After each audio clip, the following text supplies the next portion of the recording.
This is the In Focus podcast from The Hindu.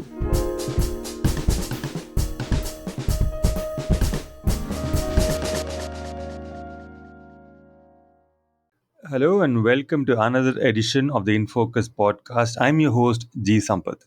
The last Grand Slam of the year, the US Open, kicks off on Monday with all the top players in attendance on both the men's and the women's section.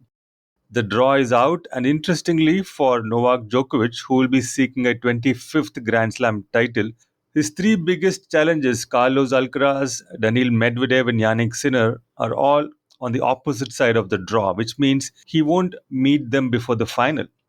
And speaking of Sinner, he enters the event under the cloud of a doping controversy, and it remains to be seen if that affects his game or preparations.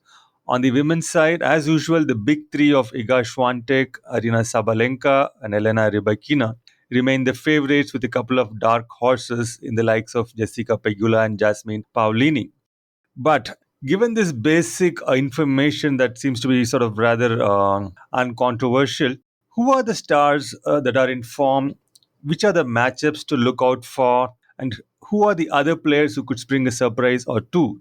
And of course, what are the prospects for Indian hope Sumit Nagal, who is again in the main draw of a Grand Slam?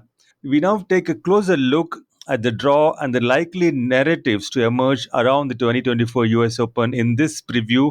And we have with us N. Sudarshan from the Hindu Sports Bureau. Sudarshan, welcome back to InFocus. Thank you so much for your time. Thank you, Sampath, for having me here. So, Sudarshan, to start with, what are your thoughts on the draw? And do you think Djokovic has an easier time than all his major rivals? On paper, at least, it does feel so.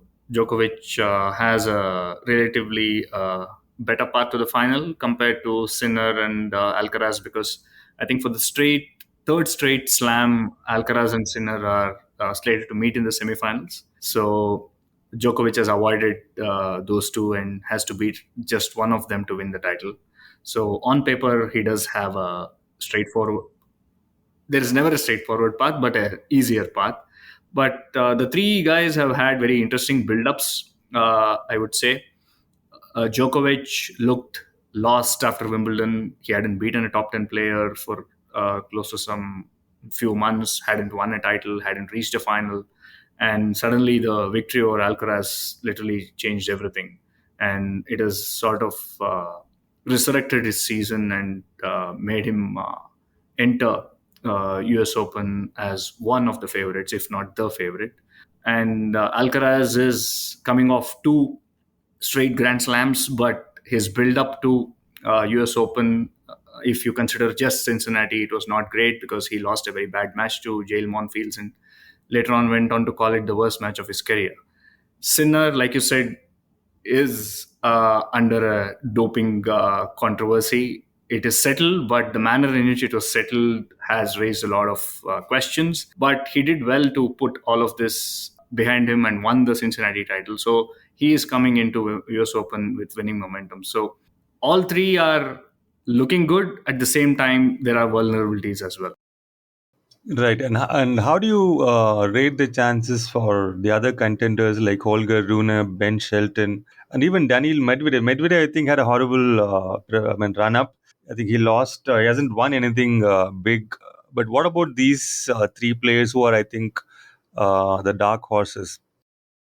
Runa did well to reach the semis at Cincinnati and even played a good semifinal. But other than that, he has not done well. This result should give him some confidence going into the last slam of the year. I think the last final he reached was in Brisbane in the first week of January. And he is also facing Brandon Nakashima, who is a decent hardcourt player in the first round. So I will watch out for what Runa can do here. And he also has Zverev as a potential quarterfinalist, I think. So that's a tough draw. Shelton is defending semifinal points from last year. He lost to Djokovic, and we all know the famous telephone celebration that captured the imagination of a lot of fans. And I think the last title he won was in Houston on clay. But this period is very crucial for Shelton. He'll have a lot of crowd support, but he needs a lot of points because he's defending a lot. There is semifinal points from US Open last year. and then he went on to have a quarterfinal run at Shanghai, and then he won in Tokyo. I think that's another 500. So this is going to be a very crucial period for him, and he's also playing, if I'm not wrong, Dominic Thiem in the opening round, which is going to be Thiem's possibly last Grand Slam appearance. A former Grand Slam champion here who won his maiden title here in that COVID hit 2020. So that will be an interesting subplot to watch out for. And Medvedev, I'll always keep an eye on because he hasn't had a very good build up. He didn't go far in the Olympics. He lost his first round matches at both Canada Open as well as Cincinnati. He had a good run at Wimbledon, but Medvedev remains one of the best hardcourt players we have. And there's actually a record that I can share of the last 10 hardcourt masters, which is basically the Australian Open and the US Open. He has been in the final 5 times. He has been in the semi-final once, and he has won the title once. So that's close to 7 times out of 10 he's been in the last 2 days of the tournament. So that is a bloody good record, and he's a damn good player. And last year, he literally played one of the best matches of his life to beat Alcaraz in the semifinals. So I'll always have Medvedev as one of the contenders, especially on hard courts. Right. And speaking of subplot, Sudarshan, I was just wondering about this whole controversy over Sinnerman. You did mention that it's been settled, and I was sort of studying the whole narrative around it pretty closely, and I sort of wasn't completely convinced. I was just wondering, what are your thoughts? I mean, to say that when Italy has a long history of athletes being caught with this, what is the substance? Closbitol, I think, right? Clostibol or Yeah, closbitol? close to ball. Yeah. Clostibol, yeah. So they do. I mean, there's a lot of number of athletes, basketball players, footballers, and tennis players, of course, and they have been caught with doping with clostibol, and they've all come up with similar excuses. There was a cut, and the physio did it. A massage with an open wound, and Sinner also had a physio with an open wound, and then I mean, despite the fact that the cream had emblazoned on it, a warning saying that it has a doping substance in it. So I'm just wondering, one, of course, there is a double standards of it. Where considering that so many other players have pointed out, Shapovalov and Tara Moore and so many others have not had this kind of treatment, and there is, of course, the dimension of sponsors' interests which are riding on someone at an elite level like Sinner, and of course the chairman of the ATP is also an Italian. So there are all these things at play, and there's a lot of controversy, a lot of debate, especially on social media. What are your thoughts on this? I certainly echo your thoughts that a lot of things here don't add up, and there has been a lot of negligence. More than people looking at Sinner suspiciously, I think the lack of transparency has put off a lot of players. Now, there can be a lot of criticism from the media, and players are actually trained to ward that off. But when your peers start questioning the way you have been treated differentially, I think that does affect a lot of players. And I have seen a lot of players speak about how they want to be respected in the locker room first rather than in the media, because they always feel the media will be either pro or against, or they'll be there to, it's their job to do that. So I think this will be an interesting subplot. And like you said, there are a lot of things that don't add up here, because when you say that Italy has had a problem, and in Italy the sprays that contain clostebol or over-the-counter drugs, and there is a warning that has been emblazoned. How did Sinner's team actually allow that to come anywhere near? Is a big question to ask. And I feel the reason why Sinner may have gotten out of it, I still haven't read the entire judgment, is there was an intermediary here, because we have seen players being punished for negligence on part of their teams. Now, if somebody has handed over some over-the-counter drug which has a banned substance directly to the player, players have been suspended. Like, I think there was an instance with Marin Cilic, who was once suspended. And again, that lack of transparency back then, we can see that now, because for a lot of time nobody knew why Cilic was not playing until it was revealed that he was provisionally serving a suspension. So more than the guilt part here, the lack of transparency has put off a lot of players. And there are a lot of questions that don't add up, like you mentioned about how it got into the Sinner camp. And like I'd mentioned, I think the only reason why Sinner has sort of gotten away with this is because there has been an intermediary. Because there was somebody who handed over the spray to a physio who had a cut, and from him it came to Sinner. If it had directly come into Sinner, I feel he wouldn't have escaped. Right. I mean, pretty dodgy kind of a narrative and explanations doing the rounds. I mean, of course, I mean, we also know that there is a lot of doping which does happen, but within the legal, whatever, within the law, I mean, not everybody who is never caught doping is sort of can be assumed to be clean. I mean, you have the story of Lance Armstrong, right? I mean, which he got away almost until he didn't get away. Yeah, and one more thing that I want to flag here is actually Darren Cahill gave an interview to ESPN a couple of days ago, and he was, of course, defending his player. He is Sinner's coach. But one thing that he mentioned at the end, I thought, is something that tennis authorities should take up, because he said Sinner is such a big player that he could assemble a quick legal team in about 2 days, and they could defend him and ensure that he was provisionally suspended for just 7 days. Now, if there is a world number 200 or world number 300, I don't think he or she has any of those resources to get that legal team and fight the case. And that's basically a career breaker for a lot of players. I think a sport cannot treat its stars on an entirely different scale while leaving everybody else to fend for themselves. So I think that's a big lesson from this whole controversy, that the stature of the player shouldn't be deciding how long you're punished, what is the legal help you're going to get, and how fast you can quickly get onto the court. Right, that's a very important point to flag, Sudarshan. I appreciate that. But even taking that into account, this differential treatment between the stars and those ranked 200 and 300, even taking that into account, I think there is another level of double standards here. Because look at Simona Halep; she was a world number one. She had to serve a long period of suspension.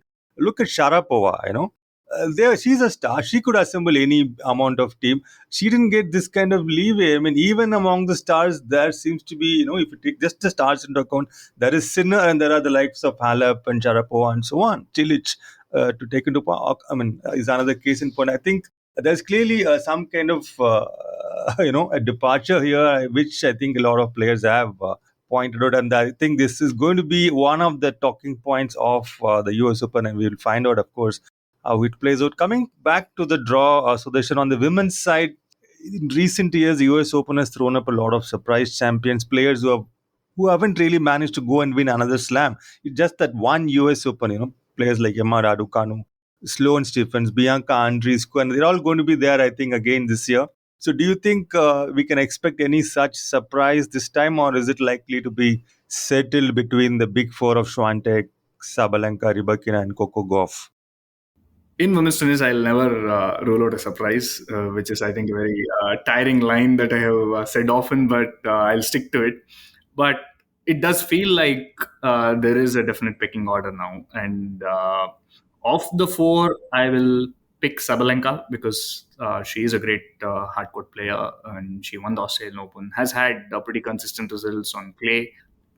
And she recently won Cincinnati, which should give her a lot of confidence.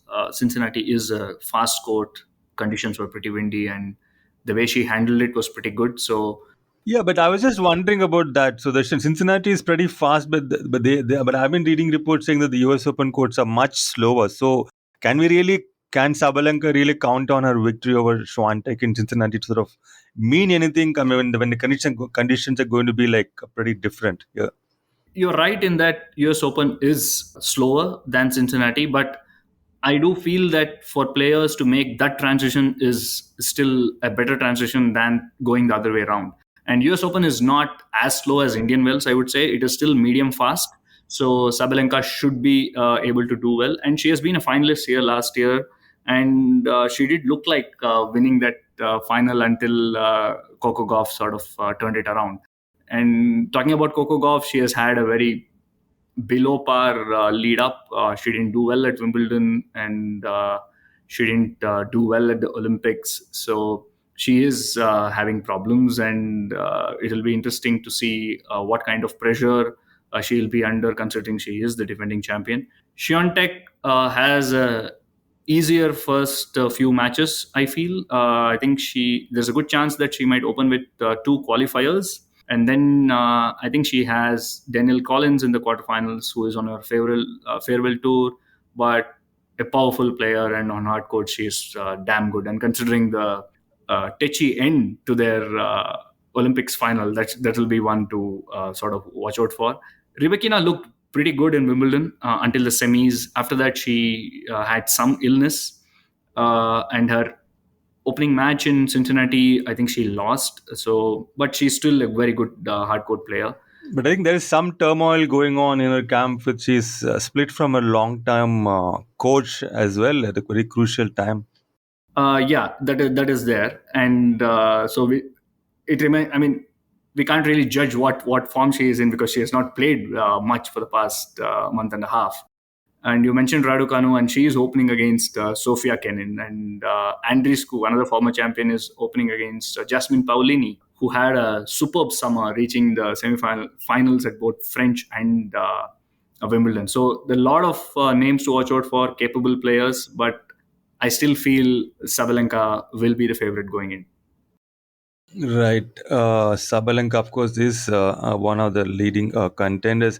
Now, coming to Indian prospects, Sudarshan, like we always do, we come to it with a lot of hope and expectations, but it's of course very, very tough for Sumit Nagal. I mean, thanks to his ranking points, he is now in the top draw, but he's going to be playing against Talon Greekspur. How do you view this matchup?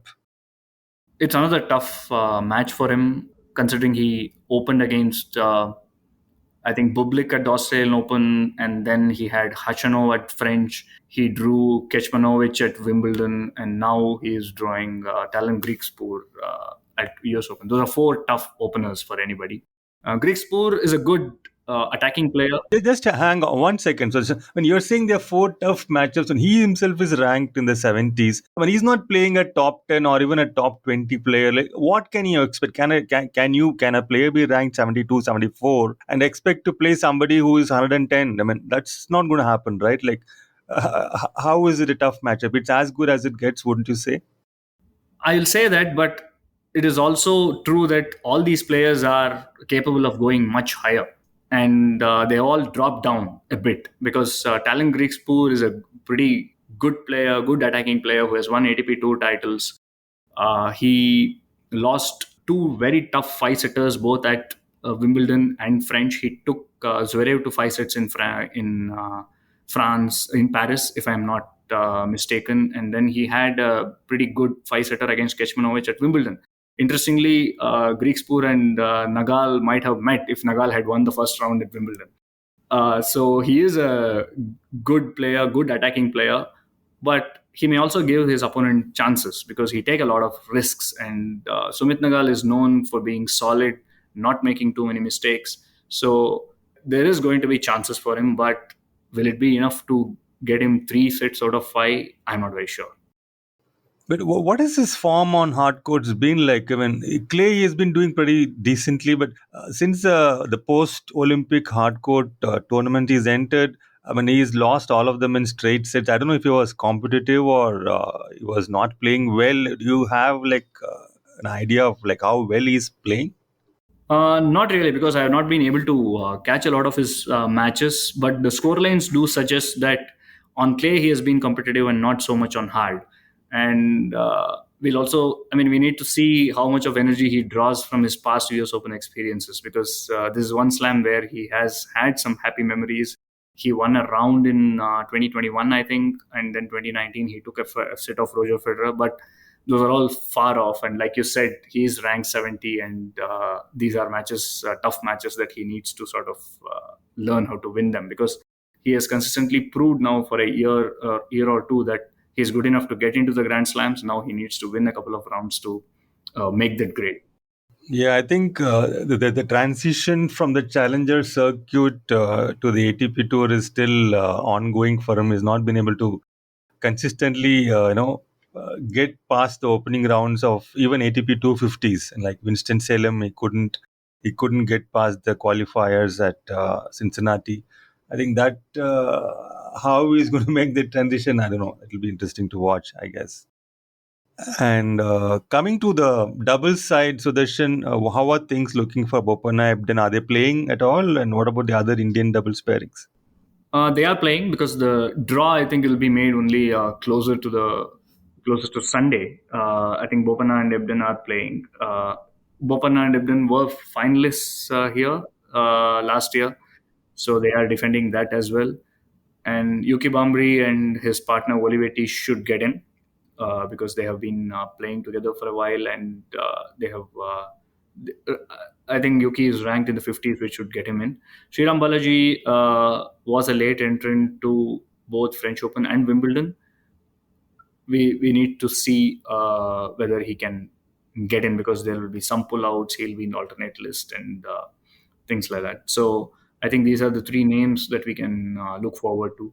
And out of these, I think only Sumit and Sriram Balaji are in the team that will Indian team that will play Sweden immediately after the US Open in the Davis Cup.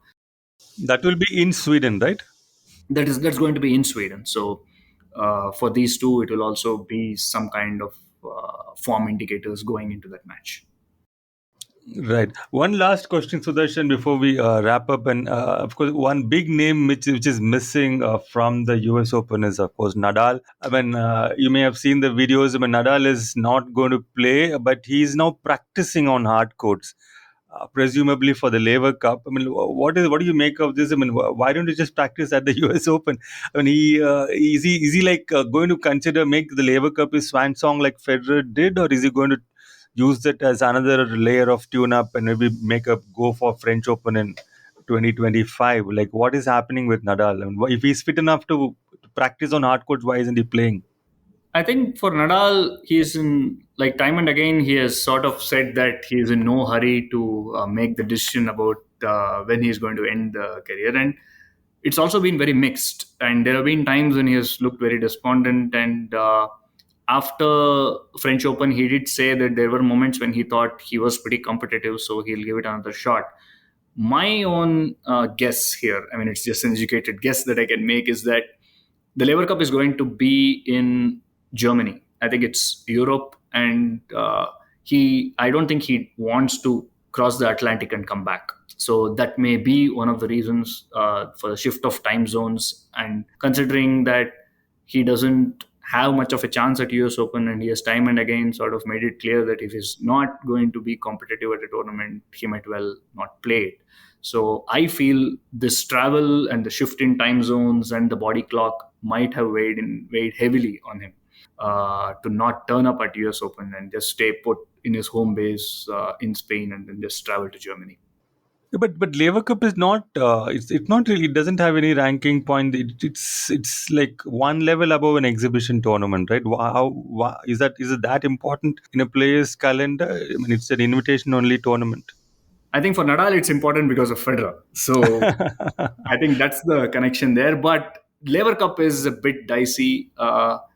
I don't agree with it, but they do give the matches that they play there as part of the ATP head-to-head records. So I do feel there's a conflict there because ATP also has stakes in Laver Cup, and they have sort of made this a convenient this thing that the matches played there, the head-to-heads do matter in the overall head-to-heads. So there is some gray area there. They wanted to be part of the tournament, and since they want it to be part of the calendar, but since it's a closed door tournament, they can't go the full hog and recognize it as a normal tournament. So it stands somewhere in between. But as long as Federer and Nadal are there, it will have star appeal. Right. I mean, I think that just about wraps up this preview of the US Open. Thank you so much, Sudarshan. I think it's a great tournament. We could all look forward to the various controversies notwithstanding. I think it's going to be a cracker of an event. Thank you so much for talking to us. Hope to have you back soon. Thank you. Thanks, Sampath. Thank you so much for having me. In Focus will be back soon with analysis of the biggest news issues. In the meantime, you can find our podcast on Spotify, Apple Podcasts, Stitcher, and other platforms. Just search for In Focus by The Hindu. We'll see you soon.